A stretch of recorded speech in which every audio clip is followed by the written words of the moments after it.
Fatima Hassan, a 49-year-old kindergarten teacher from Dallas, had her world flipped upside down, like completely flipped by a near death experience after a brain aneurysm.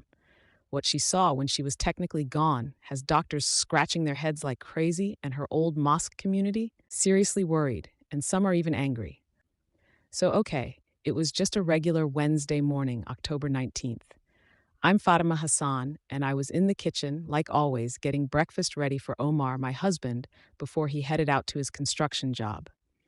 Just the usual sounds in our little Dallas house, that low hum of the fridge that you only notice when it stops, the cozy smell of chai tea lingering from yesterday morning. And the Texas sun was just starting to peek through the mini blinds, making those long stripes of light across our worn out kitchen table.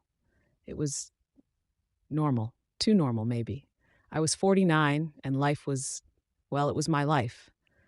Teaching kindergartners, those little bundles of energy and questions, loving Omar, my rock, and being really, really involved at the mosque. Every single weekend I'd be there, helping out at the mosque school, practically living there, teaching the younger kids all about Islam. People in the community, they respected what I had to say. They came to me for advice sometimes, for guidance. It felt good, like I was doing something right, something important.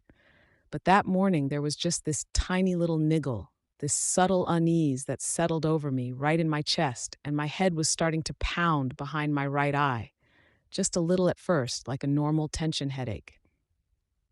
I figured it was just stress. I was stressed, big time. I was knee-deep in planning the school's annual fall festival. You know how those things are, a million little details and everyone pulling you in different directions. Looking in the bathroom mirror, I noticed, wow, you look rough, Fatima. I looked kind of puffy and pale around the eyes. Lately, things had been, well, much, just much.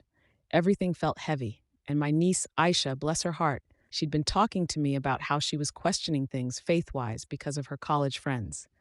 Kids at her university were filling her head with all sorts of modern ideas, secular stuff, questioning religion in general. It bothered me, like a little stone in my shoe, seeing her drift even a tiny bit away from what I knew, with every fiber of my being, was the only true path. It was unsettling, to say the least. Auntie? Hey, Auntie Fatima? You seen my permission slip? Aisha called from down the hall, her voice still all sleepy and teenage mumbly. It's right there on the kitchen counter, Habibti, I called back, trying to push down that little wave of anxiety and, just ignore the fact that my head was getting worse. It was throbbing more now, definitely more than just a tension headache, but I kept telling myself, stress, Fatima, it's just stress. Need more water, less coffee, that's all. You know how we do. Always explaining away the warning signs. Omar came into the kitchen then, grabbing his lunch bag and his thermos of tea. He stopped, looked at me, and frowned a little. You really don't look so good, Fatima, he said, concern lines deepening around his eyes. Maybe you should just take it easy today, call in sick. The kids will survive without you for one day, Habibti. I shook my head, forcing a smile that probably looked more like a grimace. Can't do that, Omar John. Mrs. Davis is absolutely depending on me for the decorations. Plus, the kids are so excited about the pumpkin painting. It's just a headache. I'll be fine. Really. Famous last words. Right? Seriously, I had no clue. Zero. Zip. Nada. What was actually going on inside my own head? It wasn't just stress. It was catastrophic. A blood vessel in my brain. An aneurysm, I learned later, had just burst, like a ticking time bomb I never even knew was there. They told me later at the hospital it was in a really bad spot, like almost nobody makes it from that kind of thing. Doctors kept using words like miracle and exception. Exceptional miracle, maybe? Driving to school was getting rough, like really rough. Every little bump in the road, every pothole felt like someone was whacking me in the head with a hammer. The pounding was getting worse, spreading behind my eye, down my neck. Traffic on the North Central Expressway was its usual lovely bumper-to-bumper crawl, giving me way, way too much time to sit there and focus on how absolutely awful I felt. My mind naturally started to wander, circling back to my faith. How I'd always believed in Islam, how I'd always been so sure, so convinced it was the one and only right way.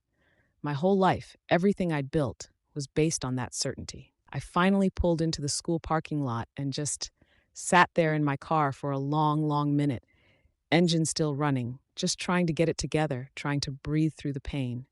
Fall air was still warm, but there was a little breeze, and a few dry, crunchy leaves were blowing around on the asphalt.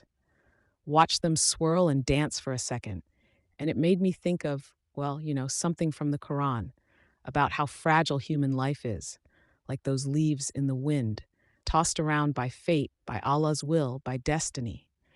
It felt poignant somehow, staring at those leaves, feeling my head pound, knowing something was really, really wrong. The kindergarten room was already buzzing, noisy, chaotic in that adorable kindergarten way when I finally dragged myself inside. Mrs. Davis, bless her heart, gave me a welcoming smile when I walked in, ready to start setting up the craft supplies for pumpkin painting. But then her smile kind of faltered, faded a little when she really looked at me, like really looked at me. She's a good woman, Mrs. Davis, always kind, always observant. Fatima, honey, are you okay? You look you look really pale, like really pale. I'm fine, I lied, even though the whole classroom was starting to swim a little, the bright colors of the kids' artwork blurring at the edges. Just, busy morning. Didn't sleep great, too much to do. Lies. All lies. I started showing the kids how to make those paper pumpkins.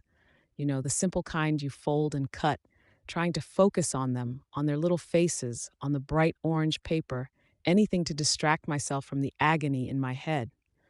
My hands were moving, going through the motions, but the words I was saying to the kids, the instructions, they were starting to jumble, to blur together in my own ears. And then, bam, like a lightning bolt.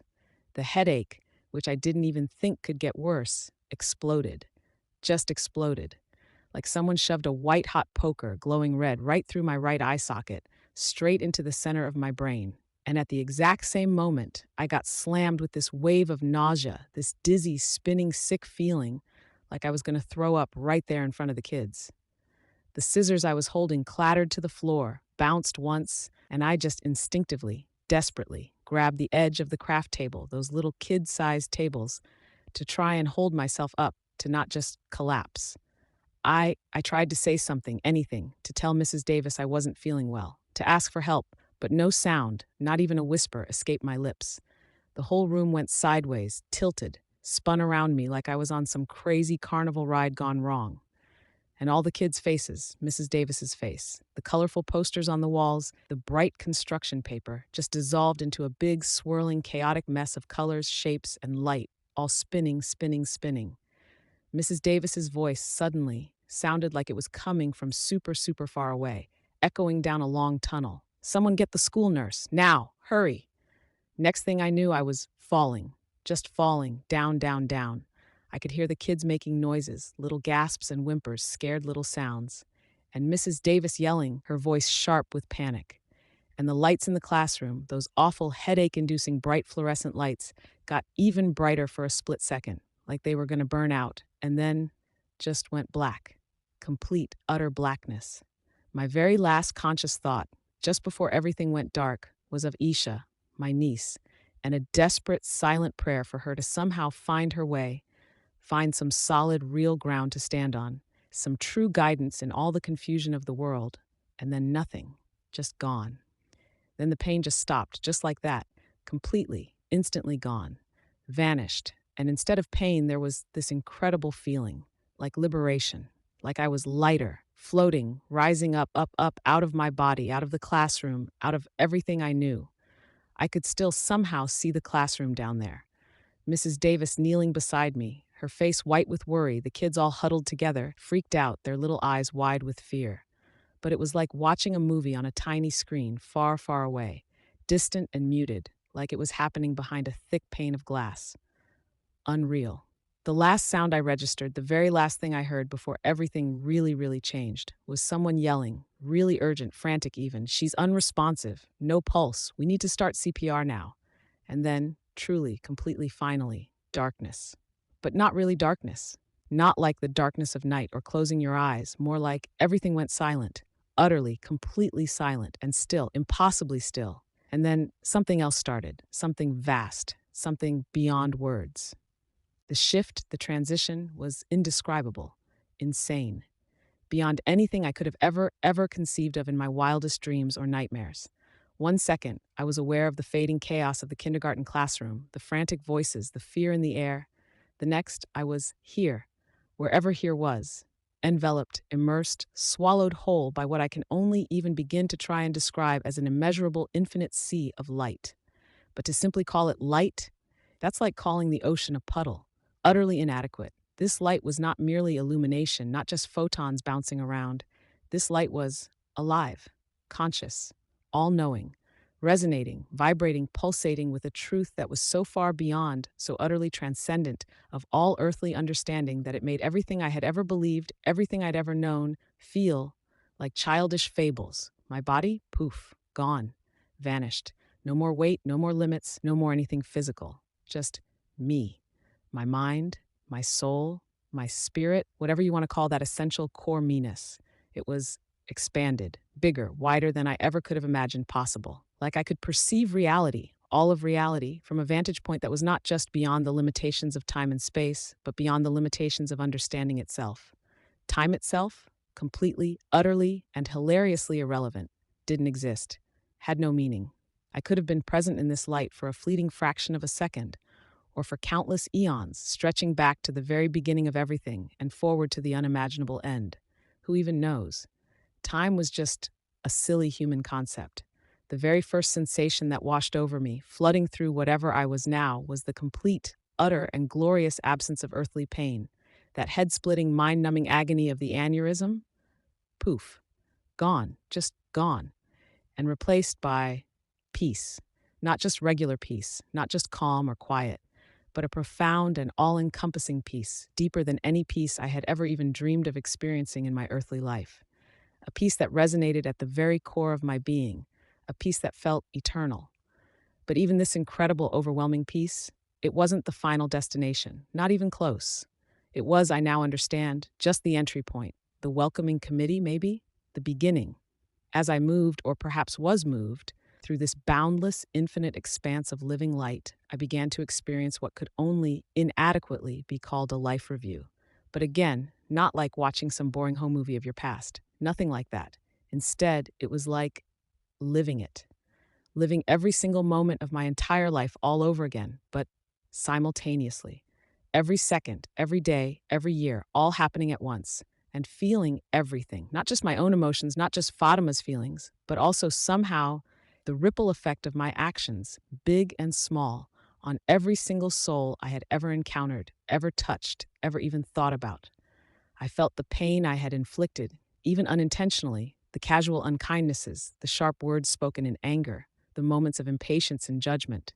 But also, thank God, the kindnesses I had extended, the small acts of service, the moments of genuine compassion, the solace my prayers had offered to grieving friends, the unwavering, deep, and abiding love I had shared with Omar and my family. All of it, every single thread of my earthly existence, laid bare in this light, judged not by earthly standards, but by something far greater, something infinitely more profound. I saw myself as a young girl, a child, engaging in silly, childish arguments with my siblings, petty squabbles over toys and attention, and I felt the sting of those harsh words, the little hurts inflicted, as if they were being spoken in that very moment, echoing in eternity. I relived moments of impatience, those fleeting flashes of irritation with my kindergarten students, the times I'd been too quick to correct, too slow to praise, and I felt the subtle discouragement they might have experienced, the tiny flicker of their bright spirits dimmed by my momentary lack of patience. But then, balanced against those shadows, I also felt, with overwhelming clarity and warmth, the genuine hugs I had given my children, my nieces and nephews, the comforting words I'd offered to friends in times of grief and loss, the deep, abiding love that had been the bedrock of my marriage to Omar, the quiet strength of my family, all of it, the good and the bad, the light and the shadow, all laid out before me in the stark and undeniable clarity of this divine light. And then something began to deeply, profoundly unsettle me. Something started to chip away, erode at the very foundations of my being. All the absolute certainty I had always held so tightly, so fiercely in my religious beliefs, in the unwavering doctrines of Islam, began to waver, to tremble, to crack in the face of this immense and overwhelming reality. The spiritual pride, that subtle, insidious arrogance I had unknowingly carried, that deep seated conviction that my path, the path of Islam, was the one and only true path, the only way to salvation, began to feel strangely hollow, incomplete, even, dare I say it, misleading in this vast, all encompassing, and terrifyingly truthful light. The ground beneath my spiritual feet began to shift, to crumble, and I felt a terrifying sense of disorientation, of being lost, of having been wrong about everything. Then came the truly pivotal, life altering, soul shattering moment of my experience. I found myself no longer just moving through the light, but standing somehow before what appeared to be a vast celestial judgment hall, an immeasurable space bathed in a light that emanated not just illumination, but divine authority, divine power, divine judgment. Instead of earthly judgment seats of judges and juries, there were souls. Countless, innumerable souls arrayed before this light like stars in an infinite cosmos. And I could see, I could sense with an undeniable, visceral certainty that this was it. This was the moment of divine judgment, the eternal reckoning of every soul that had ever lived, the final, ultimate accounting. And as I gazed upon these countless souls, I began to discern a stark, terrifying, and utterly undeniable pattern.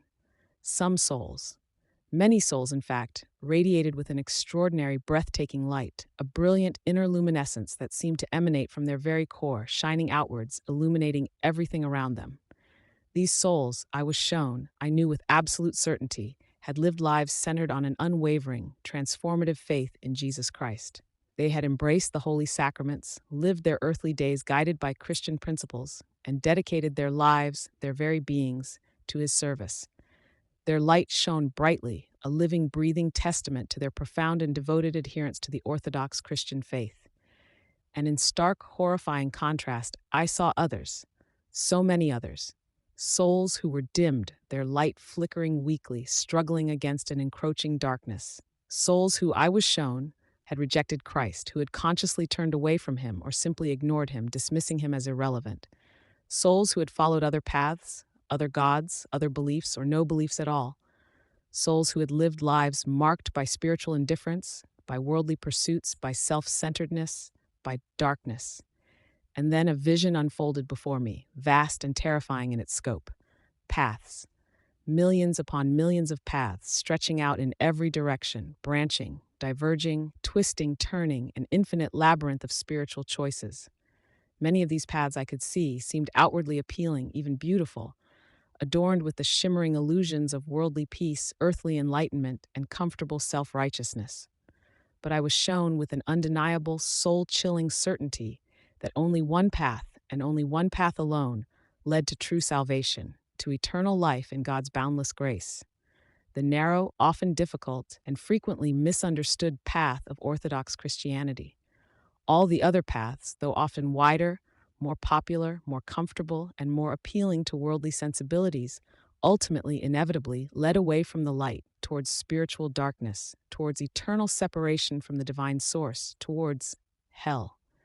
And the teachings I had followed my entire life, the very bedrock, the unquestioned foundation of my spiritual understanding, the doctrines of Islam that I had so faithfully embraced, they now began to feel not just insufficient, not just incomplete, but actively, terrifyingly misleading in this overwhelming, all-consuming light of truth.